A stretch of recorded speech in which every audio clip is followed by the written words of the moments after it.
Okay, it looks like we are running. Trigger the light bulb.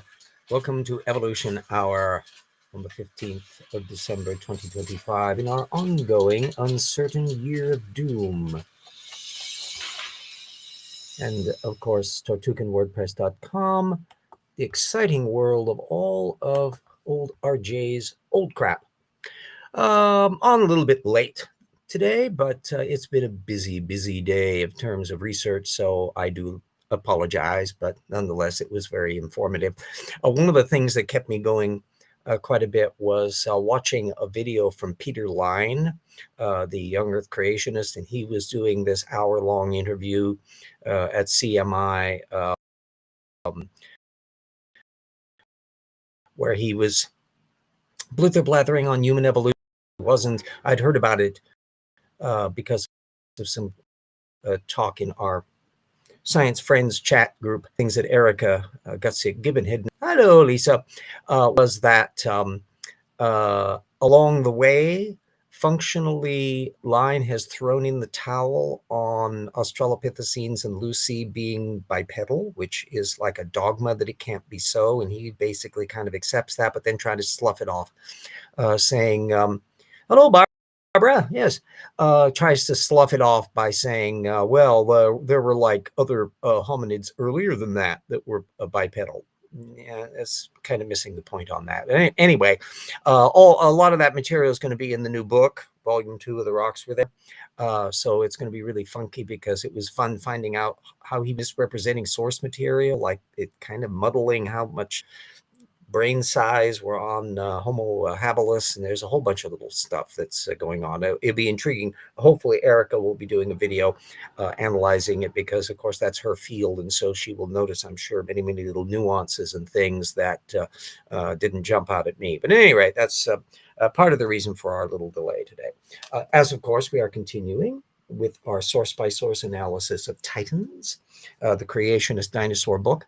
And this is, of course, also a Luskin week in our bi-weekly assault on the 800 that, hello, Lise, that 800 plus papers that purportedly show the functionality of junk DNA. Spoiler alert, they haven't so far, and I'm not anticipating any of them will, but nevertheless, you can judge yourself because, as you know, every single time I'm putting in the source links to these things. So don't have to take my word for it, kids. Anyway, the chapter in Titans is slogging along with a dismissal of the bird-dinosaur connection and the naturalistic origin of feathers. And it's not a ginormous field of apologetics here. So there's certain little tropes that I was expecting to see and wasn't disappointed. But at the same time, there were some little unexpected surprises as to who and what Sarfati and Tay were hoping to. And there is a fellow that if you're into the anti-evolution field, you probably even haven't really heard of him. Teagarten Lingham-Solier, who is a guy from South Africa who circulates around the edge of the intelligent design movement and bumps into things like Alan Fiducia because he's co-written stuff with him, and he's one of those that argues that some of the dinosaur feathers were actually collagen. That one hasn't aged very well, by the way. But at any rate, he's sort of a niche fellow to deal with because, of course, the usual one is Fiducia himself. Hi, Vesta. Solier, Lingham-Solier has an interesting niche because, as you'll be seeing, he actually does publish in regular journals. He's not just doing stuff at the Discovery Institute, but he's also extremely selective about what he was putting in. Why say dino bones were a trick of Satan? When did they decide they were real? You were brought up in a fairly niche environment there because the notion that dinosaur bones were tricks is never been a dominant viewpoint of any of the major young Earth creationist groups. So you're down in the lower zone of kind of like doctrinal little corners. I think there's a bunch within the edges of the Seventh-day Adventists and others that have kind of taken that tack. But it was never an official view. You would never have found this in Henry Morris or Dwayne Gish or any of that crowd, and you won't find it today at Answers in Genesis and CMI and ICR or any of the new creationists. So that's a very, very narrow little phenomenon that takes place at kind of like the area below bottom feeder level, which is still around. And in fact, there's going to be a little info box on the dino deniers who continue to percolate around. Often, demographically, they would tend to be really hyper-conservative. They would be kind of politically extremist in many other respects, and of course have really bad at source fact-checking stuff. And this pops up in weird venues, Candace Owens, and there's a few others that ricochet around in this little area that you would have not seen it as publicly in the old days, because these would have been kind of private conversations and things going on at the grassroots church level, whereas now they're doing YouTubes and they're public influencers and the like. So yes, I never heard of YEC, and if I did, it would have made me very angry. Yeah, that's another area to where in many areas within religion, they can go, and in the scientific community, they'll go long stretches and have no idea that that's still a thing. In many scientific disciplines, geology and others, you could go through your entire career and never really notice that there were like young Earth creationists that think the Grand Canyon was made in the flood, and might be shocked to hear about it. And in fact, one of the things that's made doing the cosmology chapter for the new book kind of laborious is that astronomy and cosmology are areas, in fact, that not only have a relatively small niche in the anti-evolution movement, but generally speaking, don't get noticed much by people who actually do astronomy and cosmology. So there's not a great deal of responses to them. So basically, you have to go right down to the basement level and build an argument independent. There was a recent video that Joel Duff did when he was looking through the Answers Research Journal, and just a little minor factoid that popped up along the way was that only like 15% of the articles that have appeared in the Answers Research Journal since like 2007, since it was founded, were on astronomy and cosmology subjects. So given how ginormous the universe is and how much data is out there, that lack of interest, largely because they have very few people who have any even remote connections to credentials in this area. It's literally like a handful. To write the things. And then, of course, the professional astronomers aren't paying attention to that. So 9 minutes from Drumheller in the Tyrrell Museum. Oh, lucky duck. Yes. I was having a chance to visit the Royal Tyrrell many moons ago, back in the 20th century. And even then, I regard it as one of the great museums in terms of what they have in their displays. And it was the first time I ever seen a Camarasaurus and little small shelly fauna and all sorts of stuff. They're nicely ranged up. Plus, it's a working museum. I mean, they actually do dinosaur digs out in the backyard, in effect, which is not really the case for an awful lot of museums of this type. It is, however, in the middle of nowhere. There may be slightly less middle of nowhere. They may have put up more motor hotels and things around it since I was there, yikes, 35, 40 years ago. But nonetheless, it is distant. Probably more laborious to get to than Vernal down in Utah, which is kind of not too far from an interstate. But yeah, it's out in the middle of nowhere, but well worth it. It's an extraordinary museum, and I'm sure it's only gotten better since I was last there. So digressions. So back to Lingham. So Sarfati and Tay field him a 2014 work and also a 2017 paper. And I'll be putting the links up to those, so you'll be able to see them as well, that are flipping off a very detailed and side issues regarding the feather evolution issue.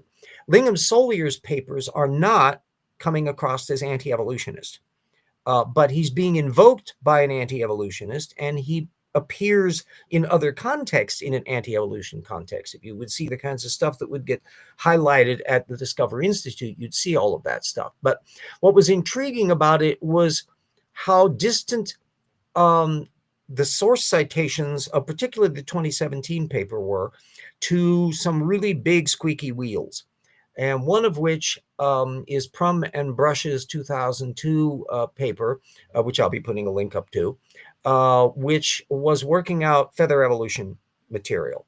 It's very revealing that Lingham-Solier is and Sarfati and Tay are playing off of the 2003 Scientific American summary, not the actual 2002 paper. It's actually a very good summary, and I'll be putting the link up to that as well. And then also Lingham-Solier waves, Sarfati and Tay wave a particular one that was the one I was expecting would be popping up, which was a paper by Brush from 1996. I'm not even going to be putting a link up to it because it's effectively irrelevant because of the paper Brush did with Prum in 2002. But why I wasn't surprised to see it show up is that the 1996 paper had enough uncertainty zones that's the one that tends to get riffed on by creationists. The doofy brother of Doug Wilson, the pro-slavery nutball who inspires Secretary of Defense or War Hegseth. Wilson's brother lobbed that 1996 Brush paper to me back when he was haunting one of the secular conferences that was held one of the universities down there in Idaho that I attended. This would have been back 2011, 2012, somewhere around in there. It's been a while. At any rate, so that background context was what was rather interesting. I'll be going to contrast that, and I also will give you a chance to kind of see Sarfati and Tay's stuff right off the bat. Sarfati did a 2018 post at creation.com, which is basically riffing off a lot of the same material that Lingham-Solier was citing. He was citing the same material. And what was intriguing was what was absent.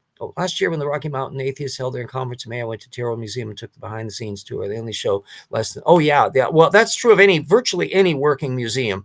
The vast majority of their fossil collection ain't out on display.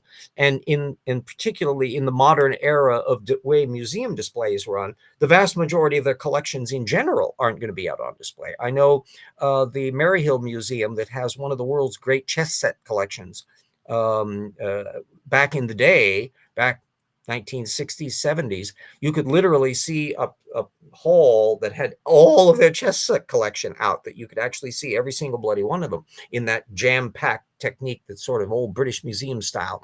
But now that we've moved into the modern era of individual little things and a little teeny sign next to it and lots of bare space, the last time I was at Maryhill, which is down on the Columbia River, that they had only a couple chess pieces and miscellaneous stuff out. So the opportunities of information geeks like me being able to work our way through things that are just sensory overload of examples rather than the curated minimalism of modern museums, I have some bones to pick.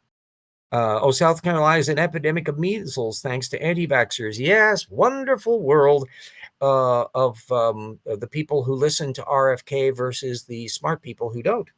We will be seeing more of that kind of mess with a lot of other potential diseases, particularly as they're impacting childhood vaccination regimens and all the rest. Regular smart people will continue to do according to the proper rules. And so the people who are following RFK do so at their peril. Sad, sad, sad. But anyway, my senators here in Washington did not vote for these nincompoops, Cantwell and Patty Murray. But other places will have to have the iniquity of their own actions. Anyway, back to the subject at hand.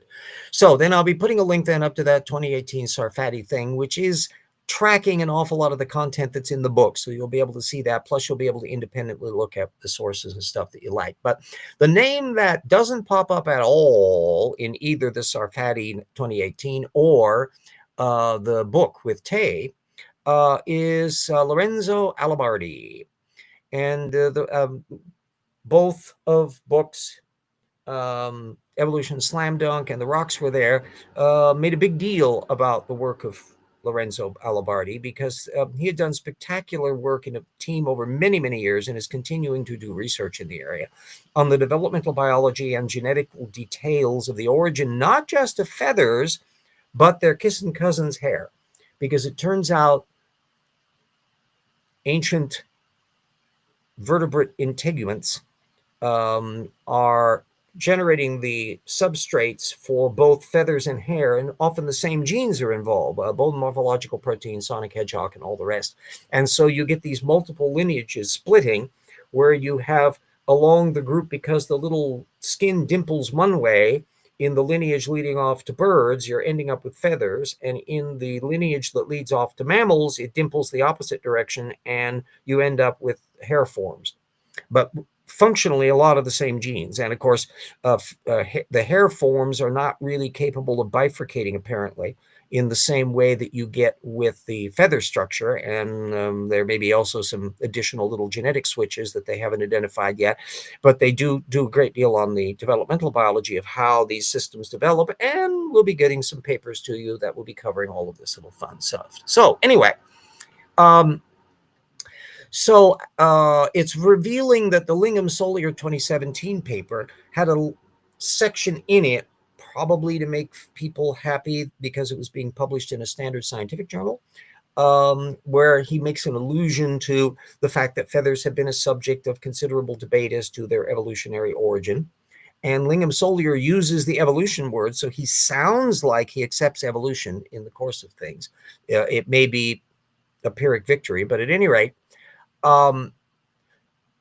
some of Alibardi's works show up as in that litany of laundry list of people who have been working on the issues of feather origins. But it's revealing that they are not the smoking gun big league papers that I've been citing in my book. They're peripheral, very specialized little subtopic kinds of little details. And so is that just coincidental? Do I think for a moment that Lingham-Solier didn't know about these other papers in 2017 since they had been out for years? Yeah, I have my doubts. Daniel Smith, and she's madly anti-vaxxer, currently premier of Alberta. My condolences to Alberta. Yes, you've got an awful lot of the area in there. Alberta can have a lot of the same demographics and characteristics that you would find in Oregon, or Eastern Oregon. Eastern Washington is fairly conservative. Most of Idaho, Montana, Wyoming, big swaths of Colorado, and various other places. So that Great Plains pioneer spirit, go your own way at times crazily attitude, wouldn't surprise me that there would be elements of that up there in Alberta. Oil country, Edmonton, Calgary. So you have a lot of things going on, the shale industry as well as actual oil industry. So it's dismaying, but not surprising. Anyway, so I'm putting up I'll be putting up a link to a 2006 paper that Alibardi did, and then another one from with Eckhart in 2008. That's one explicitly on the mammal origin side, the hair aspect. And then a 2009 paper that Alibardi did with Chang et al. That should get you up to speed about a lot of the dynamics of what the work was done. Now, as an interesting, yes, no, we have a much smaller number of crazies. These days, of course, if they're in power, it doesn't really matter the number of the crazies, but the magnitude of the craziness and the extent of the power that they have. Most of the United States isn't Trumpista, and yet the Trumpistas have the levers of power at the moment, so they're running amok in a way that wouldn't be the case otherwise. So we'll be having, as I've pointed out, some very exciting times ahead. So there is a 2025 paper, virtually hot off the presses, by Hendricks Rodriguez and Len Tink, which discusses a lot of aspects of feather development and adaptive skill, and it might even be sloughed off as a kind of gee whiz, wow, how amazing feathers are. But there's an awful lot of material because it's relevant that they cite a great deal of both Alibardi and Lingham-Solier. but not as much Lingham-Solier as the Alibardi stuff. There is the 2009 paper and the 2017 one, a review of quantification, morphogenesis, and the like. And the upshot is that it's reinforcing the notion that there is an evolutionary and adaptive process natural to feather origins. And although Lingham-Solier gets to play on the field, as do Alibardi, it's none of it in a context in which it's undermining the evolutionary model. I think this measles outbreak will knock some sense into the anti-vaxxers. Some, yes, nothing gets your attention more than a child in terrible straits. At the same time, an awful lot of them are extremely theocratic people who will think that it's demons going after them. And I mean, we have the experience of COVID where people who were directly bumping into the bad practices of not wearing masks and taking ivermectin and all the rest. And a lot of them are still going with it. You still have that bit where people are pushing these falsehoods, and RFK Jr. is doing that. So he's not really. The people of unsound method have a perfectly limitless capacity to keep that way because information just bounces off of the mind shell. But alas, in some cases where these things are literally fatal, there may be a few fewer Trumpistas than there were before. Problem is it can also kill kids, and that's not their call. They're not part of this process. They're just innocent children. So it's sad the kind of consequences that people have. But we're on a bumpy road here, and we'll see how things run. So anyway, that will get you up to speed. Both you can look up the source material that will be in the Hendricks Rodriguez paper and follow up on all the little details of that, plus look at these detailed analysis that be done. Some of the most interesting material that Alibardi has done, alas, isn't open access in that, but I think this will be a nice little sampling to get you in on the field. UC party, current party in power, officially called the United Conservative Party, the Union of Crazy People. Yeah, the terminology is not quite as wacky as it used to be in like Germany, where you had these just oddball, screwball names of things, and that's where we get the National Socialist Party from, German Workers' Party, that is probably not especially socialist. That although it did start out as a kind of left-wing socialist party, Hitler, after all, was put into it as a spy for the government, and then he kind of took it over and transmogrified it, but they never changed the name. So it just co-opted all of this stuff. And I suppose the only socialist part of it was, health insurance thing and building the Autobahns for the Volkswagens.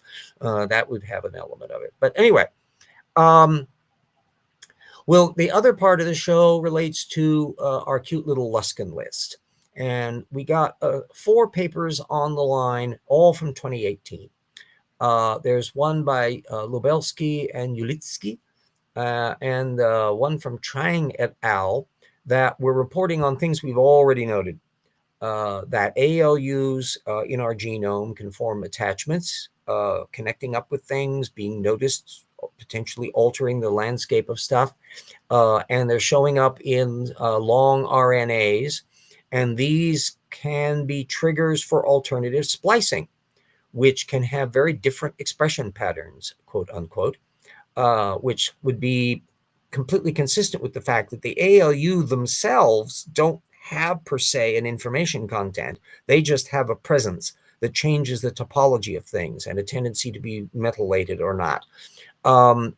And of course, the vast majority of them aren't doing a damn thing and aren't infecting anything or affecting anything, even or good or bad. Nothing in any of those papers is indicating that the majority of ALUs or anything in that ilk are functional, or that there's any prospect that that's going to be the case. They're simply pursuing the thing that we already know, that there is a percentage, some cases hundreds, some cases thousands of examples potentially, but in a range of millions of ALUs, yeah, it's still a tiny percentage, which is the point that Dan Stern-Cardinale made with Casey Luskin. And so far, I've seen no indication that any of that is unwarranted. We're about 160 sources into the list, and it'll take us a while to get through them all. Plus, at least by the end of it, we will know exactly how many there are, because they haven't even bothered to give a total. They just say, 800 plus. That's telling us a great deal. Anyway, the next paper on the mark is Lavie and Carmel from 2018. And they may have sounded the most helpful to the Discovery Institute's case on the surface, if you look just at their title and their abstract.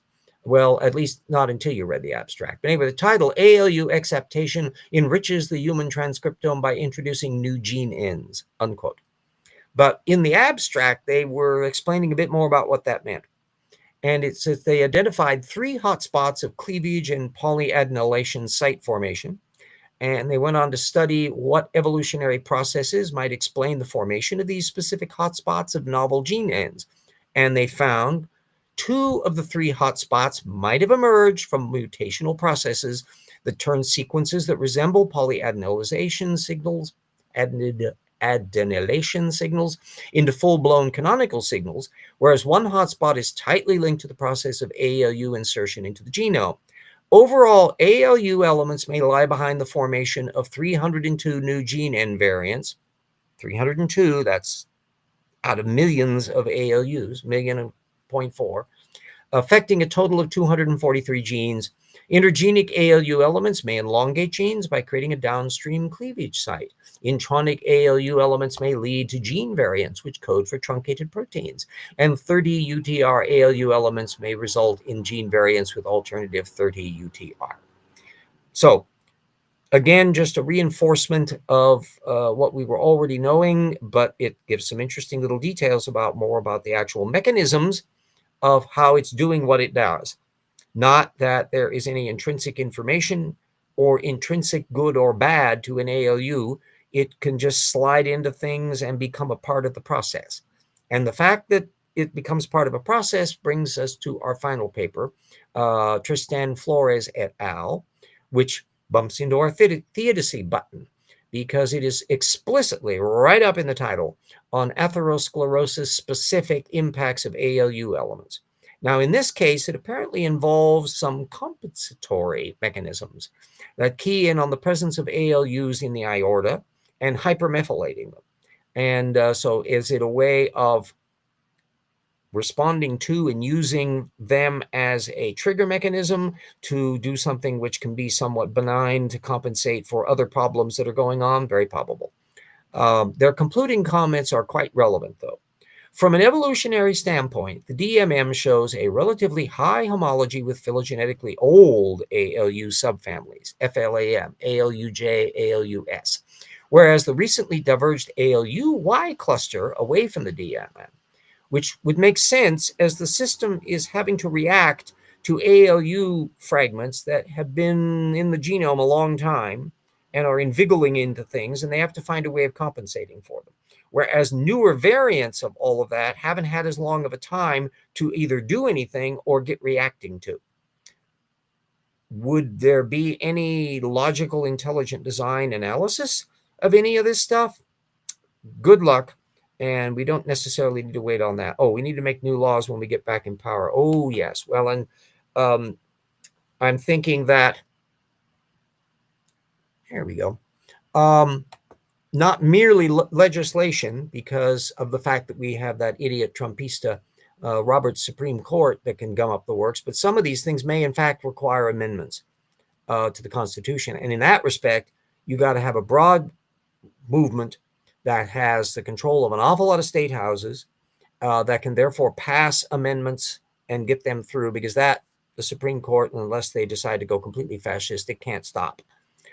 So it's going to be very interesting to see things to compensate for Citizens United, things probably to compensate for the Dobbs decision getting rid of Roe v. Wade. These are all things, gun control issues. All of these things would in fact require amendments. Some of these things to make the kinds of hijinks that Trump is trying to do on sequestering funds and firing people and corruptly sucking money in and putting their relatives in inside of government structures to their own personal benefit. that may also require either legislation or some amendments, and maybe one to prevent convicted felons from being president of the United States. That might be a one to deal with. Automatic release of tax returns for president, vice president, Supreme Court justices, the various people in the line of succession. And some of that could come out automatically when they are nominated, so that we have that as a personal bit. And if they actually take office, all of their tax returns from now on will be that, even after they've left office. That will at least shed some light on things and make it harder to conceal wrongdoing. Go along. The first law to go would be to remove presidential immunity. Yeah, that too might require something more than just legislation. If the Supreme Court's going to pull out and say, "Oh, that's unconstitutional," as they have their little screwball bit where anything that they need to do to stop a Democratic president is constitutional, but anything they want to do to stop a Republican president suddenly becomes unconstitutional. The hypocrisy and incompetence of the Trumpista court is just sad. So they may occasionally drop down in a reasonable position, but there's no guarantee. And they can be doing all sorts of things to gut stuff. But that'll keep us busy for the next 10 or 15 years trying to fix pieces. And if we are hitting a ginormous economic collapse, as I am suspecting we will, that is an impetus for serious change. Remember, the last two depressions we've had generated huge political reform movements in the 20th century and in the mid-20th century. So there can be some bright silver linings to the many, many, many dark clouds awaiting us. We will be seeing automatic release of medical records for presidents and candidates. That would seem to be another good one to deal with.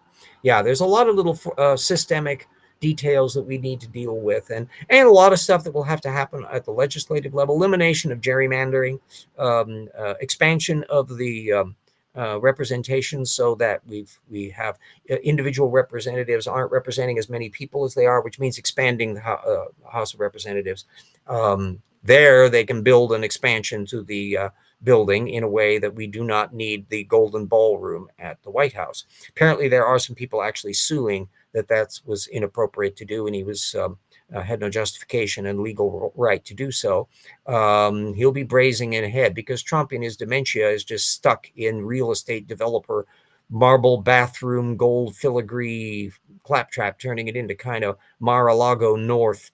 And all to the point of they're actually even going to be having a wrestling match going on in front. Shall we do all of the chariot races and things? Shall we bring back the old Roman Empire? I think Trump would probably want to do that. He has a thing for sweaty people who rip their shirts off. Weird. I don't know. At any rate, let me thank our patrons who are still out there helping the old RJ plow along through the exciting world of one day at a time.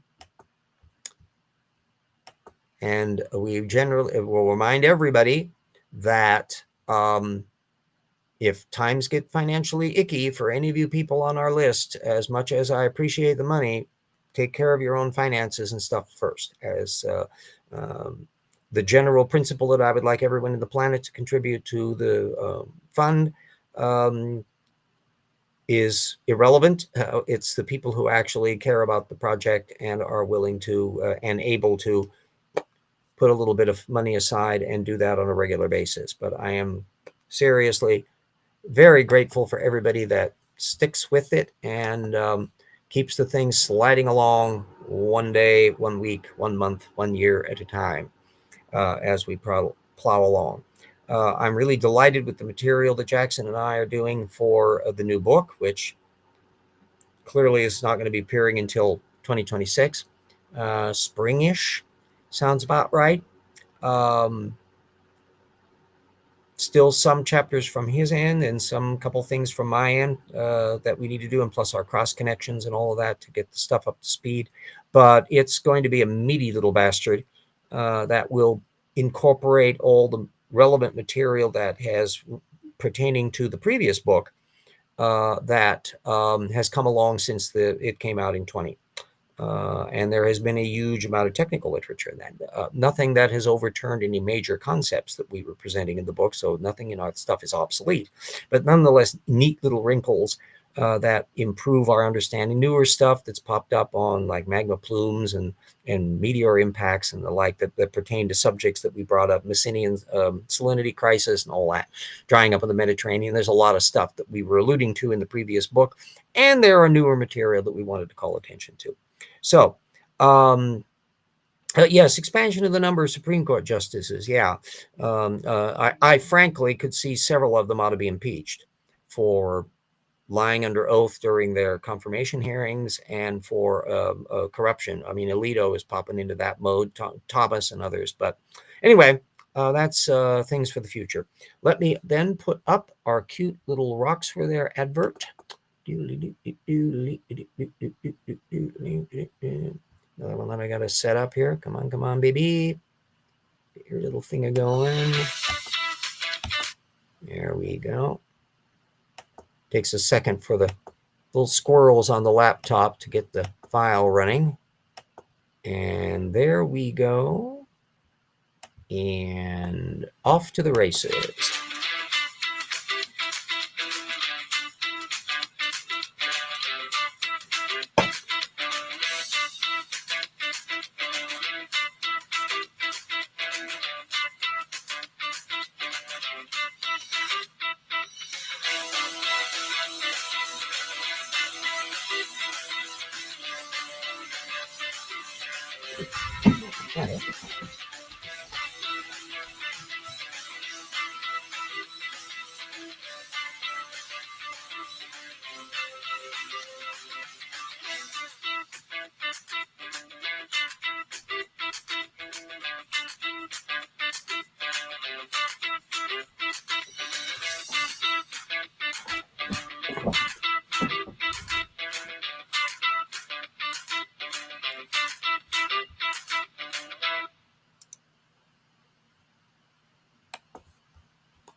Whee!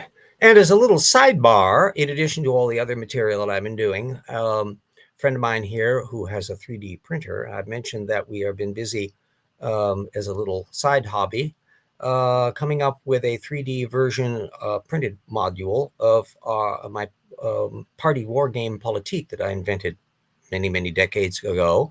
Dapper Dino and others who were there at the Grand Canyon meeting a few years back got to play the thing and gave some additional playtesting advice that I have incorporated into it. But anyway, we have the closer version of our center panel done up. Cute little 3D printing, very lightweight. That shows there's still some little markers that we need to do to indicate the hexes that are earthquake prone. And then there will be 6 other panels that link up to this. And because they're individual, they can be located any which way. So you have billions of different board combinations. But our colors in that I think are working out pretty good. Brown, red, orange, green, yellow, and purple. So the game pieces, the box, the board, and all that we'll all be doing in 3D printing. And just copyrighted the rules via Amazon. So technically speaking, I haven't put a link into the show about it. Although in future, if we get to the point where we've got like a distributor that where people can easily buy the game, I'll probably stick a link in there to say, people want to buy Politique. They can do so. But the rules that I had structured up then will be actually printing the rules up for the game in a loose leaf binder that'll go inside the game box. It actually, I think, is more user friendly because it'll have little pockets to put the startup cards and all that kind of stuff. It's rather handy. But we needed to get the rules copyrighted, as well as the little trademark symbols and stuff on that. And so I just did that last week. And anybody that wants to look at Amazon.com can see the rules for Politique. I will type the little thing in there. Whoops. Find my little doodad. There we go. Politique. A game of power. Not that I'm anticipating anyone actually buying the bloody rules. without the game attached. Although the thing on Amazon actually does point out that the game is available or will be fairly shortly. We anticipate that we will have the wherewithal to be able to theoretically churn out a game also probably by spring as we go. And we'll be doing it on like a piecemeal basis where we'll take maybe 2-week delivery to be able to spew out the game cards and components and the panels and all the rest and ship off to whoever needs to be doing so. We might it'd be nice if we can work through somebody like Uncle's Games or something like that to be able to work on this, but that's down the line. We have to get some of our stuff. Anyway, isn't that cute? That's sweet. There you go. Yeah. 3D printing is absolutely amazing. It was a learning experience for my friend Peter because he has been using his 3D printer to make a framework for a dismantleable, portable, transportable telescope mount because he's a super duper astronomy buff. So he's all been working with things that involve little metal splines that have to attach, but otherwise everything was black and there was no writing or anything on it. But having to do things with numbers and multiple colors and all that puts a layer of complexity that's a little bit fresh. But nonetheless, learning experiences for us all. So anyway, we got our little blurbs all in there. We're over 40 minutes and all of that. Once probably next week we will be in Seattle. It all depends on what the passes are doing in terms of snow times. And then we'll be doing shows from my niece's place until early New Year's. And then we will be returning the mug to the familiar surroundings that you can see here. 2 weeks will be another Casey Luskin show. There's a bunch of little cute little material that's been going on in little sidebars. No ending of dumb from the point of view of the creationists or politics. And we'll see what other little shoes drop. I'm on the hook too, is to do periodic op-ed commentary things for Spokane Faves. My first one came out a few weeks ago. And we'll see what else I'll be doing on that as time goes. But do I have enough things on my plate? Yeah. But it is certainly fun. Have everybody do the Merry Christmas, Happy Hanukkah, Happy Holidays, Happy Kwanzaa, Happy Albanian New Year, whatever you do. And spread your holidays out. Switch to the Julian calendar. It'll extend you all the way into the New Year. See how exciting all of that is. So anyway, yes, watch any Supreme Court. If there's any hint of conflict or untoward, they are investigating almost immediately by Governor General. Yeah, although, yes, unfortunately, we have the Trump administration has been busily gutting people who would be investigating things. What could go wrong with that? But nonetheless, that doesn't mean that they necessarily control everything yet. As I pointed out, an awful lot of the attempts to do vindictive prosecutions are slamming into the fact that courts, the judges and juries won't go along with it. So it's going to be an interesting little time. And that, of course, will increase man-baby Trump's panic level. So anyway, everybody stay super duper safe. If we should be getting a bunch of rain and gunk and the like, but other areas of the country have it a lot more annoying than we have at the moment. And remember, we are in the 21st century. Weather can change on a dime and things can go south in a hurry. So everybody stay safe, careful, watch out for the wooden penguins, and we will see you all